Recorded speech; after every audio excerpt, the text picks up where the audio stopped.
tempo, né? Essa chuva, eu pensei que hoje pegou de surpresa quase na hora do início do culto. Boa noite a todos aqui. Está aqui novamente o nosso conterrâneo, Toninho. Visitas novas aqui, rostos novos, pessoas que já são conhecidas. O irmão ali atrás ali, o Arcio, os membros da igreja, sejam bem-vindos nessa noite. Amém. Todos possam se sentir em casa e que nós possamos compartilhar um pouco mais da vida de Jesus. Amém. Ela sorteou as duas camisas, espero que vocês voltem amanhã para receber essa camisa. Agora mais ou menos a gente tem a noção do tamanho delas. Mas antes de iniciar o programa de hoje, como sempre eu faço, eu gostaria que a gente curvasse as nossas frontes para podermos orar ao nosso Deus. Vamos fechar nossos olhos? Maravilhoso e eterno Pai, obrigado, Senhor, por mais um dia estarmos aqui na igreja de São Domingos. Obrigado. Senhor, venha estar nesse culto, derramando sobre nós Teu Santo Espírito. Amém. Ajuda a falar, Senhor, não aquilo que nós temos, às vezes, humanamente vontade de falar, mas que nós possamos falar inspirados por Ti. Amém. Tudo que for falado aqui, Senhor, seja motivado por Ti, que venha de encontro à Tua palavra. Amém. É o que nós Te pedimos e agradecemos, não porque nós temos algum mérito, mas colocamos em Tuas mãos e Te pedimos em nome de Jesus. Amém. Entre os temas que eu vou falar hoje, eu gostaria de fazer uma pergunta inicial, porque Jesus na quarta-feira ele se encontrava ali e eu creio que ele estava um pouco em agonia já. Ele já sabia pela frente o que ele iria encontrar. Nós vemos ali uma pessoa de personalidade forte no meio de Jesus que resolveu fazer uma coisa contrária àquilo que Jesus pensava. Jesus, ao escolher, ele escolheu alguns discípulos. E um dos discípulos se ofereceu para trabalhar ao lado de Jesus. Esse discípulo era Judas. E por incrível que pareça, alguns comentaristas dizem que Judas era o único judeu do meio daqueles discípulos que estavam com Jesus e um dos mais capacitados. Eu creio que ali, quem sabe, poderia tirar Mateus, que Judas trabalhava com ofertas. Mas Mateus era também coletor de impostos, ele entendia um pouquinho de matemática na época. Quem sabe Mateus poderia ter assumido aquele cargo. Mas Judas, ele começou a realizar uma obra que não foi de um dia. E aí eu queria falar para vocês o seguinte: o pecado ele nos corrói. O pecado ele tira a nossa liberdade, tira a nossa vida e destrói a nossa eternidade. Mas o trabalho do pecado não é trabalho de um dia, de uma hora, de um segundo. O pecado vem, às vezes, sobre o caráter de uma pessoa, não é de uma hora para outra. Quando você vê uma pessoa falar assim, a fulano adulterou com a esposa dele, você pode ter certeza que ele não pensou assim, de uma hora para outra, fazer aquilo. Você pode ter certeza. Ali ele começou, quem sabe, nessas páginas de internet, Facebook, YouTube, não sei mais o que, da internet, começou com uma curiosidade, vendo alguma mulher diferente, alguma pessoa diferente, e aí ele começa a alimentar o pecado dentro de si, porque Satanás trabalha na vida do ser humano assim, assoviando. Se tem um que assovia 24 horas por dia no seu ouvido, tentando te destruir, é Satanás. E ele trabalha na vida de todo ser humano, ele está trabalhando incansavelmente para destruir você e sua família. Então ele fica assoviando dia após dia, dia após dia. A princípio o Espírito de Deus vai até você e fala assim: meu amigo, não faça isso. Não faça isso. Por quê? Satanás ele conhece o ser humano há 6.000 anos. E eu fico pensando assim, como que o ser humano assim ele é previsível. Vamos falar uma palavra assim, o ser humano é previsível. Por quê? Quando nasce um bebê, o que o bebê faz? O que ele se alimenta? Como que ele faz? Todo bebê quase você tem que agir da mesma forma. Quando a criança vai crescendo, geralmente uma criança gosta de brincar, gosta de perambular por aí. Quando chega na fase da adolescência, está estourando os hormônios. E quando a gente fica mais velho, você começa a pensar em outras coisas, pensa em trabalhar, ganhar dinheiro, e quando a pessoa vai chegando mais à idade, ela vai pensando no caminho já final. Então o ser humano ele é muito previsível, e Satanás trabalha com isso, porque o ser humano é previsível.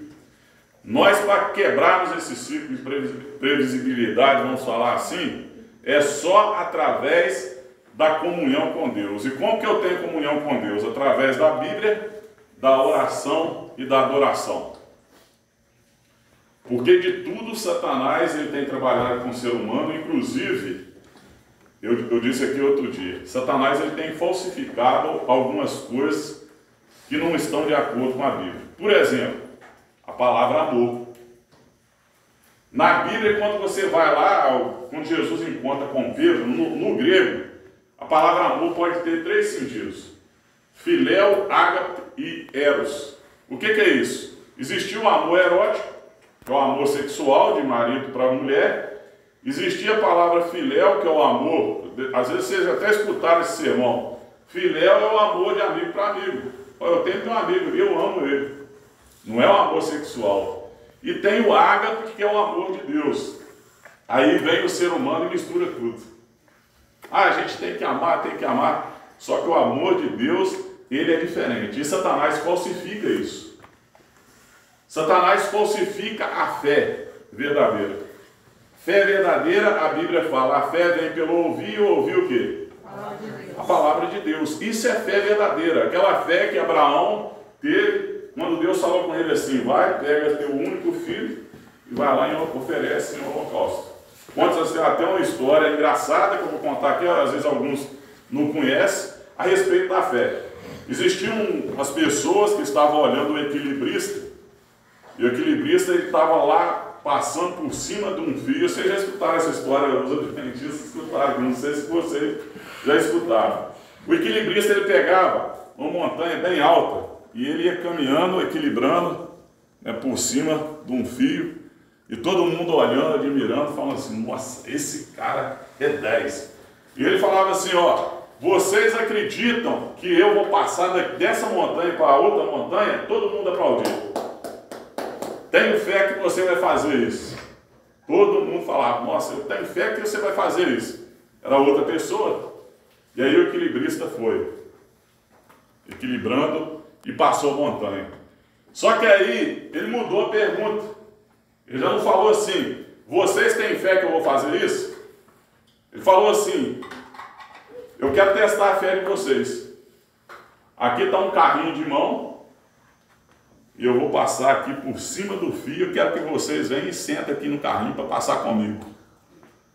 Aí esse tipo de fé ninguém teve. Porque ninguém teve o quê? Coragem. Porque a fé é como diz a Bíblia, a fé veio pelo ouvir, e o ouvir a palavra de Deus. E naquele momento, quando a gente volta à vida de Jesus naquela época, a gente tem que ver que Jesus, o próprio Deus, ele teve que exercitar a fé também para poder vencer as hostes das trevas. Você pensa que Jesus viveu nesse mundo de que jeito? Você pensa que Maria, por exemplo, mãe de Jesus, como que ela vivia em Nazaré? Pensa numa mulher que ficou grávida de uma maneira milagrosa. Você acha que, eu estou colocando eu naquela época, se eu olhasse para uma mulher daquela que falasse que engravidou de maneira milagrosa, você acreditaria? Vem aqui comigo aqui e fale. Será que você acreditaria? A gente vê na história da vida de Maria que no final da vida dela, o que ela fez? Jesus falou assim: eis aqui o teu filho, quando ele falou para João na cruz. E aí o que acontece? Maria, ela sai de Nazaré e vai morar num outro lugar totalmente diferente, Éfeso. E eu fico imaginando por que ela saiu daquele lugar de Nazaré. Rodrigo Silva, um estudioso da Bíblia, arqueólogo, ele fala que ela era acusada de ter relacionamento com um soldado romano. A vida de Jesus não foi fácil. Ele cresceu naquele lugarejo, Nazaré. Ele nasceu em Belém, Mas ao nascer em Belém, ele saiu para morar no Egito durante algum tempo, depois voltou e foi para Nazaré.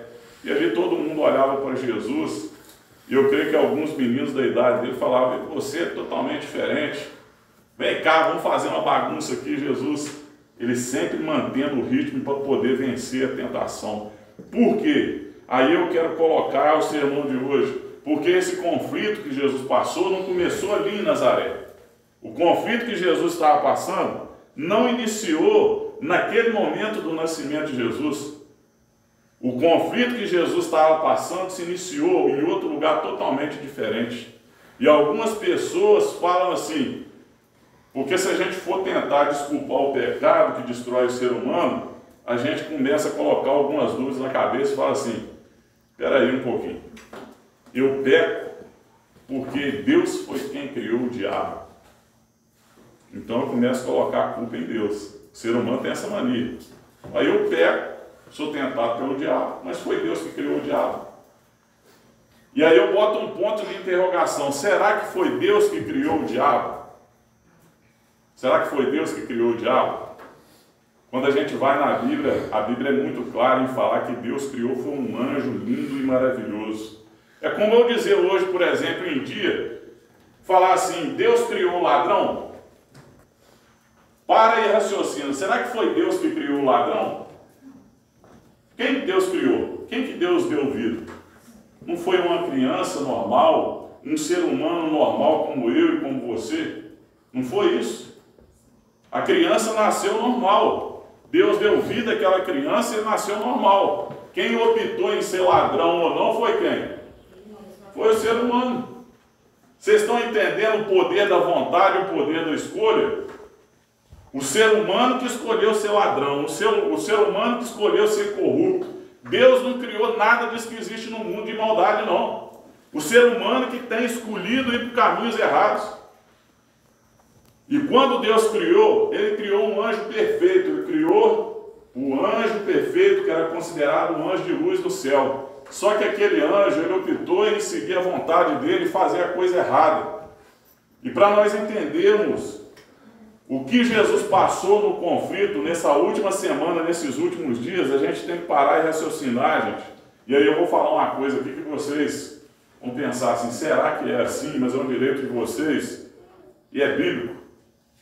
Vocês acham que o ser humano está sozinho no universo? Vocês que estão sentados aí no banco aí, faço pergunta para você, se eu estou falando demais aqui. Vocês acham que só existe o planeta Terra? Deus criou só o planeta Terra, botou nós no universo e falou assim: ó, aqueles seres humanos vão viver. Será que é só os humanos que vivem no planeta Terra? Da onde são os anjos? Onde está Jesus? Aonde está Deus? E aí você olha para o planeta, olha para as luas, para a lua, para a estrela, para os outros planetas. Vocês acham realmente, eu estou falando isso para vocês verem onde se originou o conflito, vocês acham que só existe o planeta Terra? Porque quando você vai lá para Apocalipse capítulo 12, versículo 5, fala assim: houve batalha no céu. Vocês podem acompanhar, não vou ficar lendo aqui não, mas vocês podem ler na Bíblia aí, Apocalipse 12, versículo 5, fala que a primeira guerra, a primeira batalha foi no céu. Começou lá no céu. E a primeira guerra não foi guerra de poder. Porque vocês acham que se Deus quisesse destruir Satanás, Ele não destruiria com a dedada? Hein? Deus não poderia chegar e falar assim: não, Satanás ser exterminado? Só que nós estamos numa luta, não é de poder. Nós não estamos numa luta de poder. Nós estamos numa luta, numa guerra de caráter. Deus guerreou com Satanás, não foi pelo poder. E eu vou explicar para vocês o porquê. Deus não destruiu Satanás naquele momento, porque Satanás estava no céu como um anjo perfeito. E ali ele começou a falar com os anjos ali: ó, esse Deus que nós estamos servindo, porque Deus deu o poder da vontade. E Satanás escolheu ser assim, porque ele quis. Quem criou o diabo foi o diabo mesmo. Ele que escolheu ser assim. E ele falou assim: eu vou fazer do meu jeito. vou parar de obedecer a Deus. Deus tem umas exigências aí de louvor, de culto, de adoração, eu não vou fazer do jeito dele. E ali se originou o pecado. A primeira desobediência à voz de Deus. E aí o que acontece? Satanás começa a espalhar isso pelo céu. Ele começa a falar com um anjo, com outro anjo. Ó, você sabe que Deus está pedindo a gente para adorar Ele, mas não concordo muito bem com o jeito de Deus, não. Isso foi o diálogo no céu. A Bíblia fala lá em Apocalipse 12, versículo 5, que houve batalha no céu e Satanás começou a espalhar aquela discórdia no céu. E aí você para analisar, cheinho de planetas habitados, os outros mundos olhando e sabendo o que estava acontecendo, onde Deus habita e onde os anjos estavam ali.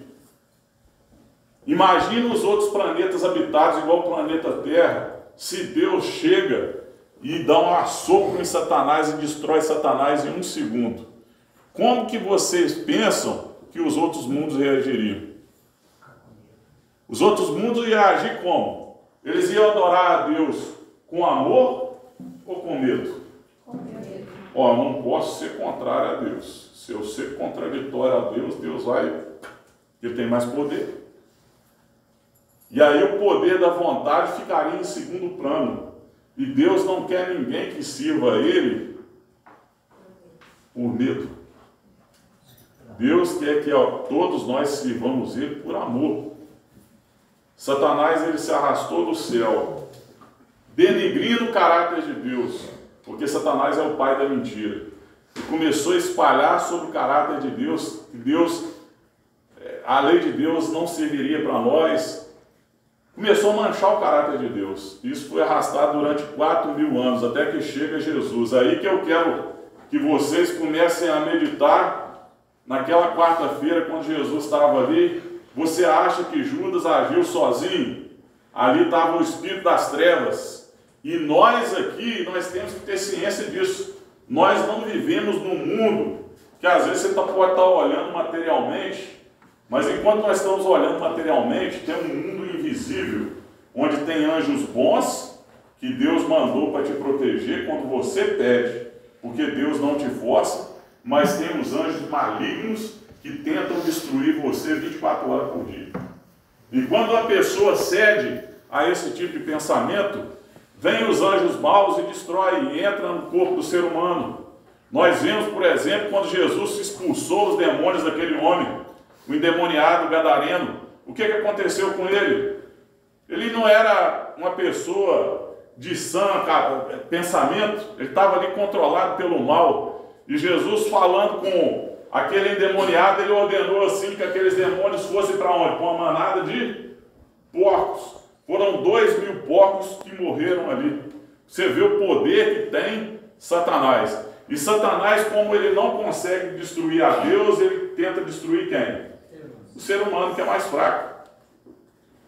Por isso que Jesus veio e mostrou o caminho para nós de como que nós podemos enfrentar esse inimigo feroz que está tentando destruir lares, tentando destruir famílias. Jesus estava naquele momento ali. Ele estava ali concentrado na palavra de Deus, concentrado em ouvir a voz do Espírito Santo. Enquanto isso, sabe o que acontecia? Existia líderes naquele momento que eram para estar dando a mão a Jesus, para estar ajudando Jesus, e eram líderes que estavam reunidos para matar Jesus. Ali existia o Sinédrio. Sinédrio, para quem não sabe, é a Suprema Corte. A Suprema Corte dos judeus. Eles que decidiam quem que eles iriam torturar ou matar ou fazer alguma coisa. Era uma Suprema Corte. Ali daquela corte pertencia ali a algumas classes dos judeus, que a gente vê, por exemplo, os fariseus. Você vai escutar muito falar sobre os fariseus, mas a gente não pode generalizar, porque tinha fariseus bons também. Nicodemos era fariseu, José de Arimateia era fariseu. E eles foram homens bons. Existia a classe dos zelotes, que era uma classe de fariseu que não gostavam do Império Romano, está sufocando eles, e eles partiam para a briga mesmo. Esses fariseus eram briguentos, queriam tomar no peito e na raça o reino de Israel de novo, porque o reino de Israel estava sendo dominado pelo Império Romano. Ali tinha os saduceus, e você pode ler na sua Bíblia em Mateus capítulo 12, versículo 18, que esses saduceus, eles não acreditavam em ressurreição. Os fariseus acreditavam em ressurreição, mas os saduceus não acreditavam. Os fariseus acreditavam no Torá, no Pentateuco, nos 5 primeiros livros da Bíblia. Os saduceus já eram uma outra classe. Quando você vai, por exemplo, estudar a linhagem judaica, você vê lá que eles estudam muito o Torá. E tem muitas pessoas que falam também a respeito do Talmud. Eu não sei quantos aqui já ouviram falar Talmud e Torá. Torá é a Bíblia escrita por judeus. E o Talmud é aquelas coisas que ficavam de tradição por tradição, de um passando para o outro. E os saduceus, eles respeitavam mais o Talmud, que era a tradição judaica. Os fariseus aceitavam mais a palavra, a Bíblia, mas não viviam de acordo com o que a Bíblia estava falando. E tinha a classe que chamava os essênios, que era do povo judaico, mas eles eram retirados, eles não concordavam com o que eles faziam ali naquele tempo. Mas aí eu quero recorrer à Bíblia para vocês verem o perigo quando nós deixamos de estudar a Bíblia. O perigo. Por mais que nós confiamos, às vezes, alguns líderes, na pregação é bom vir à igreja, mas eu não aconselho ninguém aqui ficar sem estudar a Bíblia por si próprio. Se você tem Bíblia em casa, tenho certeza que quase todo mundo aqui tem Bíblia em casa. Eu aconselho todos vocês a pegar a Bíblia em casa e ler. Quando você vai, por exemplo, vocês querem ver uma ideia? As pessoas não estavam esperando Jesus porque não estavam estudando a Bíblia de maneira correta. Hoje em dia, por exemplo, você pega assim, muitas pessoas conhecem o Salmo 23. Se perguntar aqui, o que está escrito no Salmo 23, no versículo 1? Vocês já ouviram esse versículo? O Senhor é meu pastor e nada me faltará. É um versículo conhecido. Agora, vai estudar, por exemplo, o Salmo 22, que fica do lado do Salmo 23, e vocês vão ter uma surpresa. Vamos abrir Salmo 22, e você vai ter uma surpresa quando você olhar e ver como a Bíblia se cumpre ao pé da letra.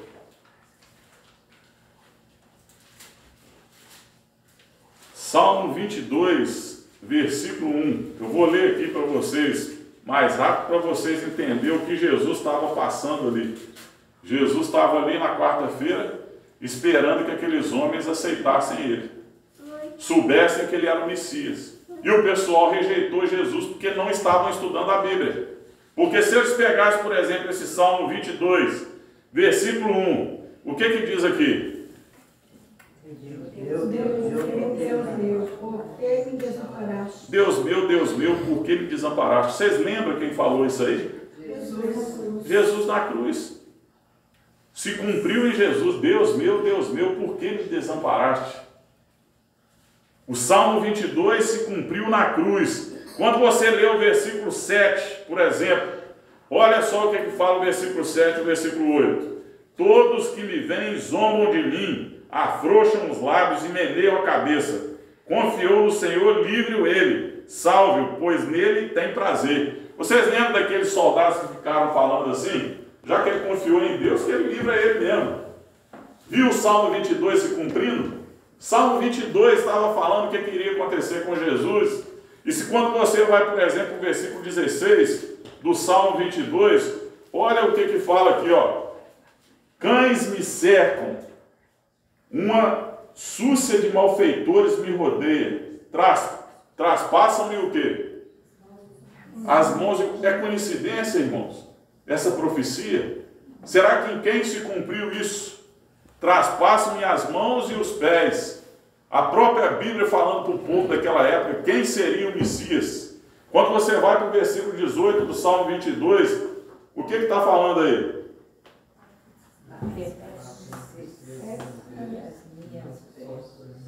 É coincidência isso? Vocês viram o que aconteceu com Jesus na cruz? Foram repartidos entre si as vestes de Jesus. E assim se cumpriu a profecia. O povo rejeitou Jesus porque não estudava a Bíblia. Simples assim. E hoje nós corremos o risco de não estarmos preparados para o quê? Para a volta de Jesus. Jesus, ele prometeu que vai voltar a segunda vez. Ele vai voltar. Quer você queira, quer você não queira. Quer você esteja preparado, quer você não esteja preparado. Jesus vai voltar nas nuvens do céu, com poder e grande glória, para buscar aqueles que nele confiam e creem. E se você chegou aqui nessa noite, é porque você vai estar lá. Amém. Eu creio nisso em nome de Jesus. A sua vontade vai ser dirigida.